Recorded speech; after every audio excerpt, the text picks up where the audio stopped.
যে এই road side bombing নিয়ে আমার প্রচুর এক্সপিরিয়েন্স আছে, আর আমি কিন্তু গাড়িগুলোর ভেতরে নিজে বসবো না।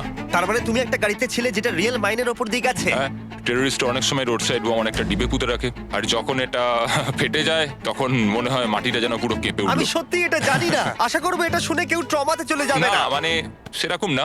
যাক ভালো। ঠিক আছে, যাই হোক, বাংকারে চলো। ও ভাই, আর এবার এই নাও কন্ট্রোল।